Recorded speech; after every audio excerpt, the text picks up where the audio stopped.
Well, good morning everybody. Welcome to a Sunday morning show. Good morning, Bernie. Morning, Dan. Good morning, everybody. Slightly different setup. It's weird. We've lost no our chat, table. no table. We've lost the table in the middle. It just seems strange, doesn't No it? coffees. Have we sold it? Is it times hard and that? Well, what I've done, you see, I've taken the tool bag out of here, which is where the table sat on top of the tool bag, and I haven't replaced it, and now obviously we're about to shoot, and I haven't got the tool bag here, it's at home, so that's why we're in a position where we've got no table between us. So I feel a bit naked. A bit I don't know about you. uncomfortable. A bit uncomfortable, nowhere to go, nothing to lean I hope on. no one at home feels uncomfortable. Yeah, well, hopefully not. Well, this is a little delight, isn't it? A little Sunday morning get-together. Yeah. We're going to discuss the Open Championship, aren't we? The Open Championship, of which apparently you have watched every single minute of it. I got yourself into a bit of a pickle. I did, so press the red button. Had a bit of a arthritic flare-up in my left foot on Thursday morning, and didn't leave the sofa Thursday, Friday or Saturday, and obviously you have to watch all the Sundays, so I've pretty much watched the whole Open Championship. So did it make... Go on. But we did have a problem with the Virgin, which was playing up on Sunday morning. I couldn't get any sound, so I was flicking through the channels and found the golf, but I wasn't watching the actual main coverage channel. I was watching one which focused on a particular group, which was Shane Lowry and John Ram, who both of them, nice group, but neither of them were actually in any contention to win. And after about 3 hours of just watching them play golf, which was nice, don't get me wrong, yes, for Sunday morning viewing, I was about to message Sky Sports and give them an earful about the fact they weren't showing any of the other players until I actually realised I was on the wrong channel, so my apologies. Do you think they would have taken that serious if you'd had gone through with that? Do you think they would have taken that Dan, seriously? I was going for it. I was a bit all over my 9,000 followers on Twitter would have known all about it. I'd have tagged them in that. That's got some influence. But yeah, you are an influencer, Bernie. You are an influencer. But no. Did you watch much of it? I watched bits and pieces. I dived in and out. It's been a busy weekend, but dived in and out with it. Yeah. Did you feel like when you were watching it that you thought, I wish I was there? Oh. Because I mean, we've had some great Open opportunities, haven't we, over the years?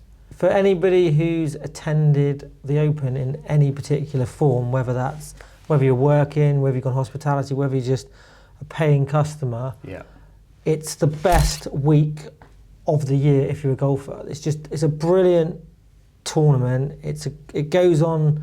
It starts the week before and goes right the way through, and it's something that I look forward to every year. And we've not attended the last two for various reasons, but it's something I want to do, and I'm already looking at trying to get up to St Andrews, whether that's for just a practice round to have a look and stuff. But unbelievable. And if you haven't been to an Open, you need to get yourself to an Open. Would you camp again? Would you go in the campsite? Because obviously Bernie and I have had amazing experiences. For those very of you lucky that watched, as well. Yeah, those of you that have watched the channel for a long time will know that Bernie and I did the full experience, didn't we? Full experience. We did the 150th through at the campsite, which was sponsored at the time by FootJoy. It was the FootJoy campsite, which basically the RNA have a campsite, and then there'll be some sponsors that will get involved with the campsite, and FootJoy with that. So we went up and did the videoing for that, for St Andrews. And the one after, which was Royal Liverpool. What happened at Troon? Did we just go up to Troon? No, we did some work. You did some work for Mizuno. I think it was through Foremost and Mizuno, yeah. So we did one day on the Tuesday, worked for them, did filming around their tour truck. Yeah. But we also gained access to the range through Ian Steele, one of our friends who's a member here. He's the tour manager of Hendriksen. So we actually managed to do... We did more of our own stuff. We saw some golf as well. I mean, the St Andrews one was special because it was 150. Yes. We got to hang out with some of the best players in the world. You got to interview them. I did the camera work. We made some great videos. Yeah. And it was special at St Andrews. But the second one and the third one were better because we saw, for me personally, as a spectator, we saw more of the golf. We saw the golf course. We sat there for a while, didn't we? Watched it. Yeah, I mean, at St Andrews. St Andrews, I saw 2 shots, I think, the whole of the time we were up there. So yeah, mental. Yeah. But it must have made you feel, I wish I was there for that. Oh yeah, 100%. I was getting some sort of envy watching, not only just watching the golf, but watching all the social media posts, seeing people up there and seeing what a great time they had. Yeah, it's a great event. It's a brilliant event. It is a great It's event. run so well. There's so much to do as well. It's not just the golf that's going on. You know, you got the pros up there giving lessons. You've got the experience of the shop. You've got all the different foods. You've got, you know, even you on the beanbags watching the golf for an hour or so, just chilling out. It was yeah, it's nice. There's so much to do, and yeah, it's brilliant for growing the game and the game of golf. Do you think? I mean, we all knew that Birkdale was going to play firm and fast. Yeah.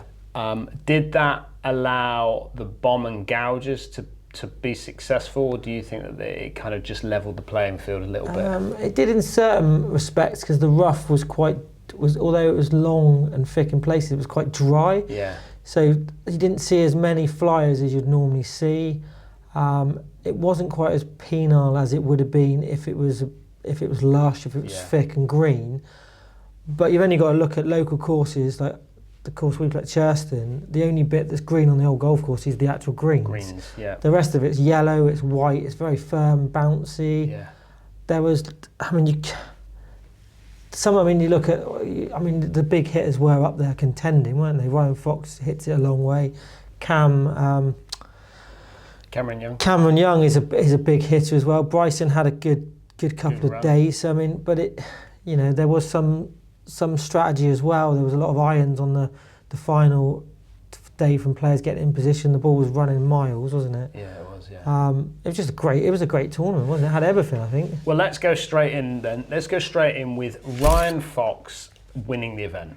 I mean, that's really cool. You've met Ryan Fox. Yeah, he played again. Ian Steele. He's getting a couple of mentions today.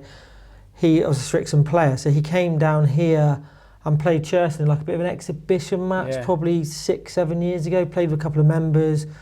One of the pros caddied for him and had a day out here. So I wasn't involved directly because I was just a member, but I did see him play a few holes and walk around. And he was an impressive golfer in those days, who's gone up a level since. PJ member now. Yeah.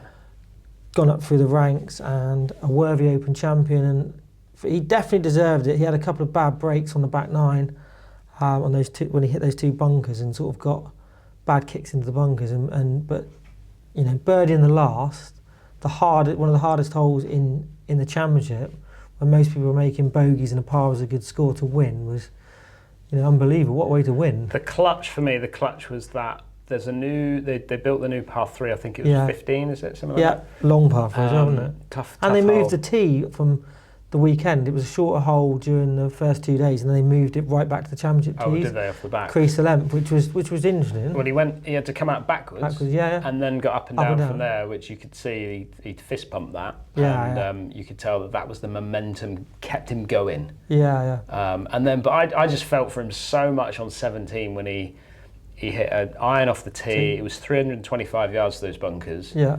And he's literally flopped in the back of it. I thought, I can't believe he's done that. Like, I can't believe that's happened. Yeah. But then 18, I mean, that's the way you win a tournament, isn't it? Yeah, I mean, his speed of, what do you think about his speed of play? Like, they almost show one shot of a player on the same hole, literally.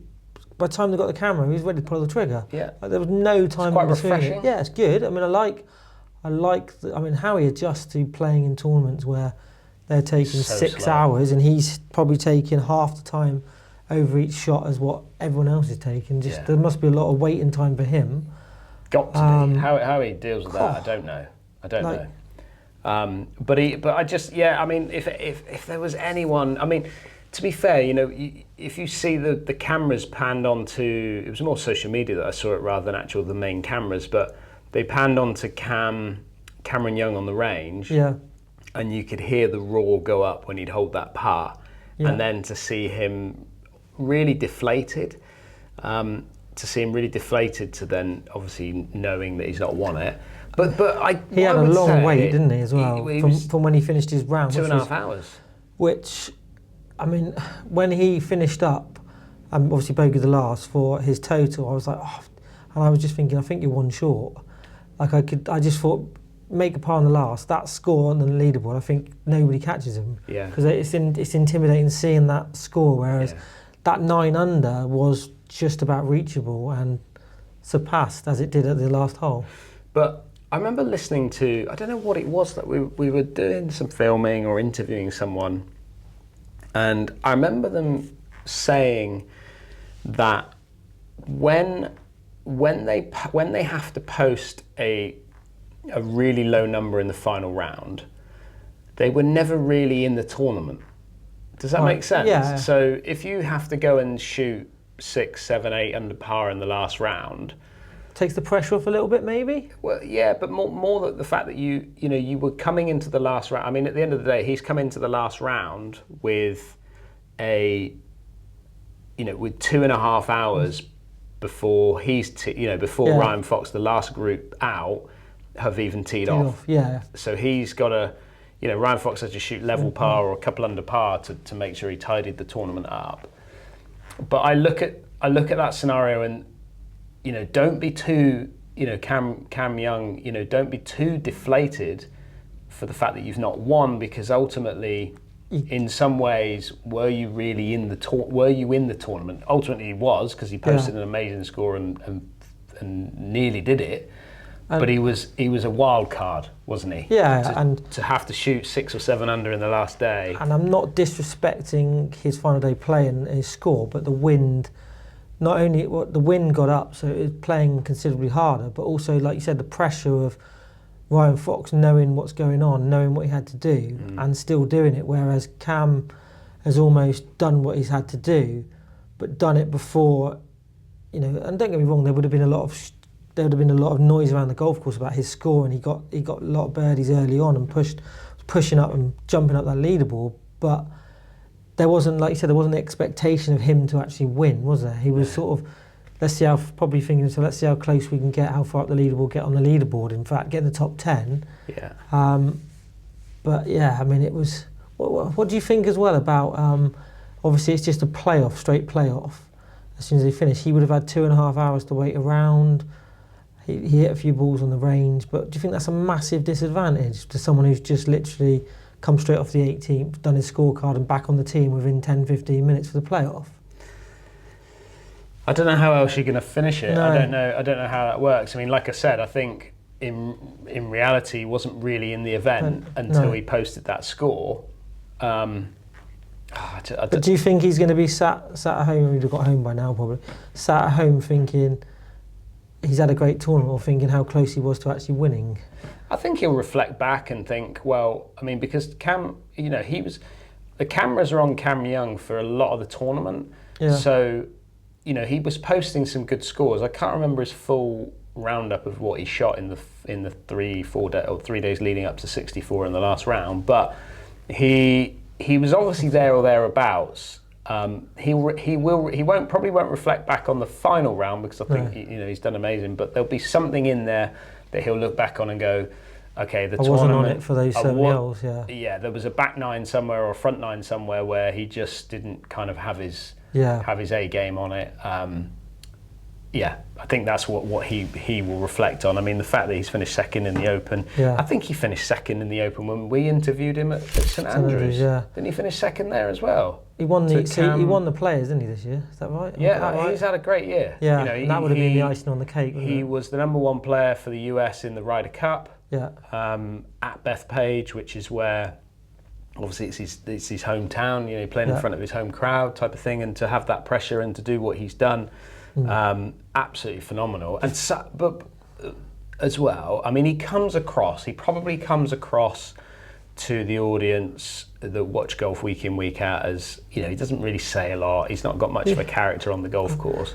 No. But when we chatted with him, because we walked around the campsite with him, and we were in and out of tents with him and filming and chatting with him, and I just thought, he's such a nice guy. So what I liked about him in that instance was the fact that he was quite honest. Yeah. Like, I didn't feel like, he openly admitted he didn't really know much about the technical side of the golf shoes. Yeah.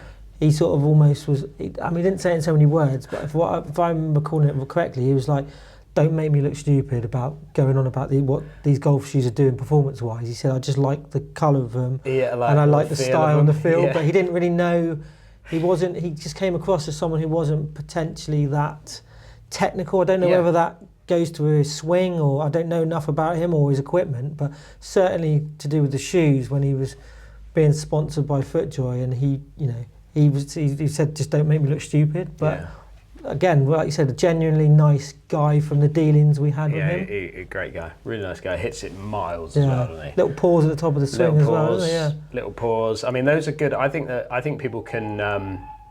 Thomas, I think I think when you're doing drills and stuff like that, I don't know if you noticed that Rory did. He's working on a drill on the range, and he got a bit of a pause going on. Yeah. And it's to do with allowing the transition from the backswing into the downswing. And if you're working on something like that, having a soft pause can allow your body to not get into a rhythm and a drop and a this and the other with what Rory was doing. I think it's a great little drill to do. Obviously, he's taking it to another level and takes it onto the golf course, which is impressive. But I think I want to bring you back because you, I know your social media went a bit wild throughout the Open Championship, because bringing us back to Bryson and the stamping down of the grass or the fescue, as they like to call it, in the long grass. What was because as somebody that watched every minute of the Open, what was your feeling? Okay, what was your feeling on it? Well, I didn't really so on my social media, I just tried a different tactic of not rage baiting people, but just see if I could get a discussion about what he did and what the feeling was, and see how much momentum we get. It was almost like a bit of a trial. I did it on Instagram, but also on YouTube, and had a couple of videos. Well, the one on Facebook, one video got over 1 million views, and then on YouTube, one of them's got like 250,000 views. 2 different videos, but it was all basically based around what was going on at the Open. Obviously, Bryson with the rules infringement was quite a big story, particularly on sort of the day it happened, which was Friday, wasn't it? Friday afternoon, early evening into Saturday, and it continued on, and it's still going now. So it shows it was such a point which I don't think overshadowed the event, but certainly was a massive talking point. My take on it, and I respect everyone else's opinion. People might have a different opinion to me. That's fine. I respect that. Respect that. I personally don't think he did it deliberately. His eyes remained on the ball the whole time. I think he was naive in the way he stepped and very clumsy. Great. If I was going in there and that's my ball, one, I do address the ball from behind. I look down the line. I like to do that part of my routine. But in that particular instance, you couldn't do it because you're always going to cause grass to move and also potentially improve your line, not necessarily your lie, but you're going to improve your line by stood behind where the club could be swung. If I was going to do that, I would have been stepping in there very cautiously, making sure that I didn't, he was clumsy, he was stamping around and asking for trouble. And whether these players, and I've seen it, it's not just an example of him, there's other examples of players going into long grass. And if you stick it in social media and a search engine, Google, you'll get hundreds of examples in the last 3 or 4 years. Dustin Johnson's a great one at the Open. Yeah, I saw that one. Where they're just, I don't know whether they feel like they're not going to get a penalty or an infringement of rules. They're maybe above that, I don't know, and I don't want to necessarily speculate on that. But I would say if you're in that situation, you have to be more careful, be less clumsy, make sure you don't actually cause anything, because there's millions of eyes on him. He's got cameras on him particularly. You've got to be whiter than white and make sure that there's no sort of talking point, no controversy. And I think that I could see why he got the 2-shot penalty, and I could see an argument why he shouldn't have the 2-shot penalty. And only he will know whether he deliberately meant to do that. And I don't think he did personally, but I could see why people were claiming it was a definite 2-shot penalty. What's your take on the whole situation? I think I was trying to look at it from a player's perspective. So that there was a few Rory talked about it.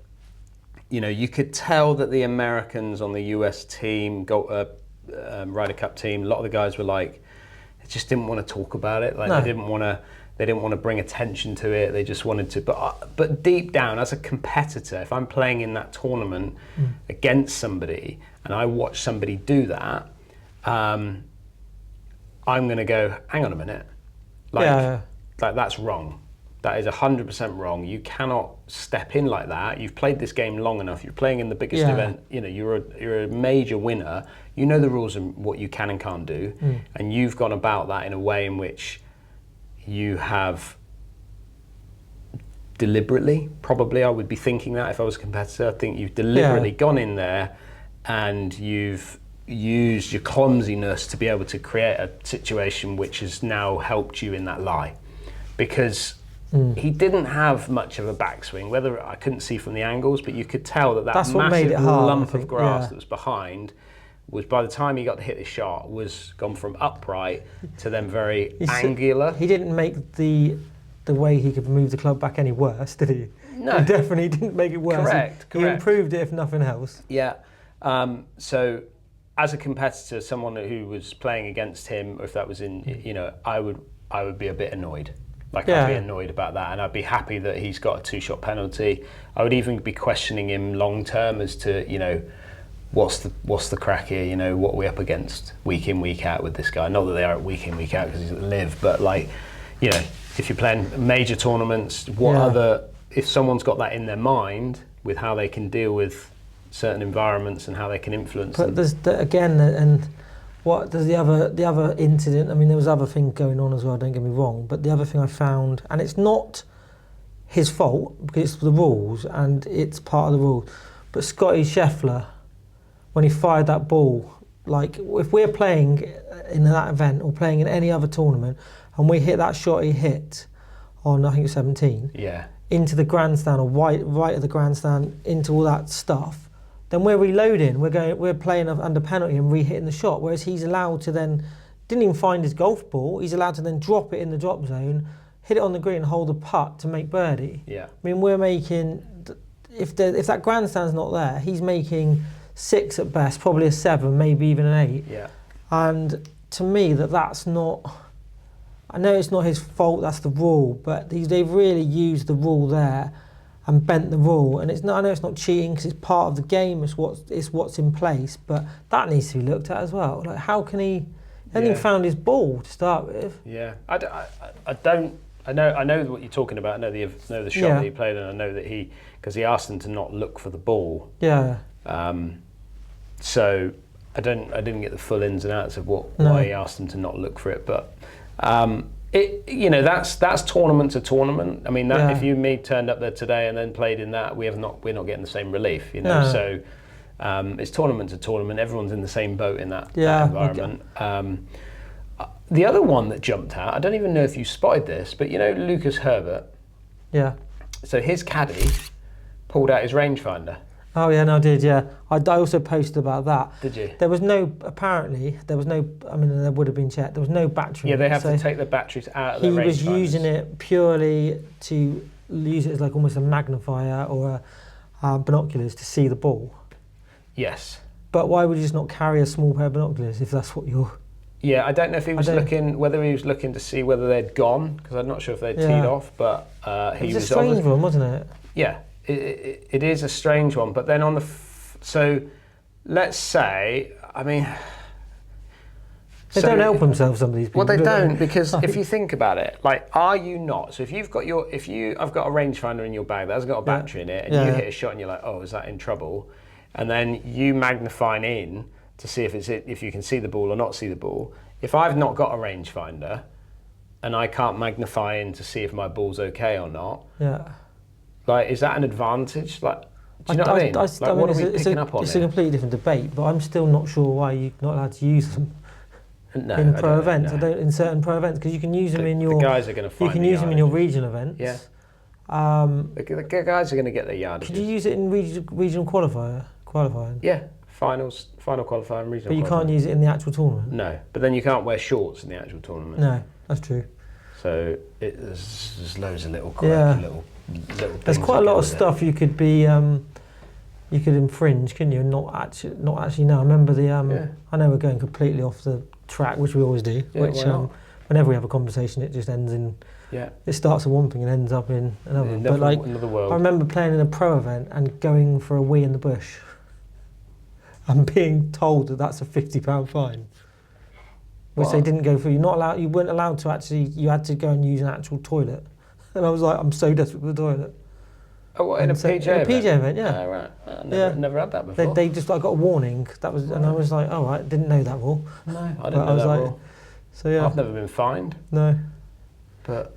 Is that, are you confessing to something there? Well, yeah. You owe the PGA there's no toilets on the golf course, is there? A lot of the time there's not. No. But yeah, weren't allowed to, yeah. Oh, well, at least you didn't get fined anyway. No. Have you ever been fined in an event? Yeah, for not turning up, which wasn't my fault, may I just add. Yeah. It was when, so I explain the whole situation, does anyone care? Well, I'm just interested. Did you get fined? Well, I did, but break it down into a bite size. I did, but I didn't pay it, if that makes sense. So basically, no. So when I was here, the pro lost his job, was made redundant, or sacked, wasn't he? He was sacked, or not his contract renewed. I stayed on for sort of 3 months while the new pro came, so there was no pro here. Yeah. And the club entered, it was called the Lombard Trophy at the time. Oh, yeah. So still a thing, I think. Yeah, I think it's called something else now. But the amateur played in an event, qualified, and he got to play with the pro. Well, I was the only pro here, so the club entered me in the Lombard qualifier, which was at Saunton. Yeah. But didn't tell me about it, which is great. So the first thing I knew about it is I got a phone call when I was in the shop working, because I was the only pro here, on like the Friday morning saying, where are you? And I was like, in the shop. Why? You should be on the first tee at 8:10 this morning playing in the Lombard qualifier. And I was like, nobody's ever contacted me, I don't know anything about it. And they were like, well, it's not good enough, it's your responsibility. I was like, I didn't even enter it, like I didn't know the club were entering. And the club had the tee time and forgot to tell me about it and tell me when it was. Solid. And they also didn't tell the person I was playing with who had qualified that he was in the qualifier as well. So we didn't know nothing about it. So I had this fine, and I just basically took it to the manager at the time and was like, I'm not paying that. Gave it to him and they paid it for me, and were quite apologetic, but I missed out on playing not only in the Lombard qualifier, but that was the only fine I got. But yeah, it wasn't my fault, like a lot of things aren't. Yeah. It wasn't me. No. It wasn't me. It was like dealing with the kids. But that time it actually wasn't.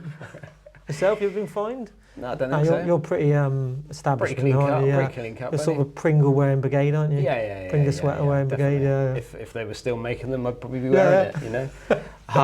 St Andrews next year for the Open. Yeah. You heading up? I want to. Obviously, I've got Esther now and stuff, and it's the week we've got her other 2 children, so. Logistically, I'd like to take her up there to see it, Lou and Esther as well, and spend a bit of time up there. And she said she's encouraged me to go up there, so I might go up as a spectator if I could get some work up there, and which ties in with accommodation or whatever. And you got something that potentially I could go on. I would love to go. And I don't really want to miss it because it's St Andrews and there's the whole aura about the place. And if you've not done St Andrews and just that first and 18, that spot there with all the clubhouses and the buildings around it, it's magical, isn't it? Yeah, it's almost cool. You can almost smell and hear the history and that. What about yourself? Well, are you intending to? Probably not. No, I don't. Unless something comes up and there's an opportunity to go and film some bits. I'm not really. It's so busy. It's you know, we were lucky where we got in at Troon, where we just sat there and watched. But you didn't want to move off your seat because you would never have it back. No. But the reason I mentioned about St Andrews is that we're heading up to St Andrews, which I'm excited for. Yeah. So Donald, I've been wanting to get back to this place because we went there for a Callaway event at the Open at Troon, didn't we, a couple of years ago? So Donald links, we're going to go and play there. One of the best clubhouses I've been in. Yeah, it's pretty cool, wasn't it? Yeah. Yeah, that was fun. And then, so we're going to stay there. Then we're heading over to Dumbarnie. Which is... I don't know much about the course and place. Well, that's south of St Andrews, just like half an hour south of St Andrews, down by the... Is it the river? What's that river down there? Not the Severn, the Forth? Forth. So that river down there. So it's down there. Yeah. So it's down in that corner there, I think, is where it's at. And then we go back to St Andrews because St Andrews Links Trust are opening a new course. Okay. I think what they've done, I think there's a course that is local to obviously the other St Andrews courses, which includes the old course, new course, Jubilee, all those ones, Eden, Castle course. There's loads of courses. They're opening up a brand new one because they need a new one. Because they need more. And then but I think it's inland because I think it's more heathlandy. It feels like a Scottish heathland, kind of more what you get at Glen Eagles, that sort of stuff. So we're going to go and play there and film it all. And we've been invited to stay over one more, because I think we're staying at Russell's, which I'm really excited to share that one with you. A little bit nicer than the camping that we've done. You have taken me to nice places. That when we went down to play the Golf National in France, and we stayed in that hotel there. Crikey. When I saw the price of it as well. What a place that was. Yeah. Where were we? Versailles? Versailles, is that the name of it? Yeah, just outside Paris, wasn't it? It was the 7th most expensive. All the kings and queens of France have stayed in that same. And a couple of queens stayed there as well. Yeah. So, so St Andrew's trip's going to be fun. What's the other? Are we doing another trip? Is there another trip coming up? What else is coming up? I don't know. What else have I not said about? Not invited me on anything else. So. No. But I think there's another trip, a potential another trip coming up as well. Yeah. I need to go back to the emails and have a little look at that one, because I think there's another one. But I was actually thinking about another French trip. I think it would be nice to get something in. I might give our good friend Graham Ruth a call from Bonjour Golf and see if there's an opportunity to do something with him. I've not done France for a year or so. I feel like we need a good French trip. I do like the old ferry over. We need to get your passport back out. Have I still got your passport? No, I've got it. You've got it. Get your passport back out and get you over to France. I think that'd be nice, wouldn't it? Yeah. Well, I think that was quite a nice little roundup of the Open Championship, Bernie. What did everyone else think of it? Any I'd like to hear any comments below? It'd be nice, wouldn't it? Yeah, it'd be good. Pleased with the winner? What did you think of Bryson? What did you like about the Open? What didn't you like? One thing that I would say is when that putt went in on 18, I hopped out of my seat. I haven't hopped out of a seat for a long time, and I hopped out of my seat. I know, yeah. But it was just a delight, an absolute gem. I mean, he's such a nice guy. For him to go on and win, a New Zealander, brilliant, absolutely brilliant, superb. So happy for him. Literally, I'm so happy for him. I'm so happy for Hendriksen, Cleveland. I'm happy for them all. And at his age as well, he's 39, so 39. Still got a couple more years. He's a bit like us, Bernie. He's like a fine wine. Corked. You're corked. Thanks for watching, everyone. We'll see you again. Well, we'll see you again very soon.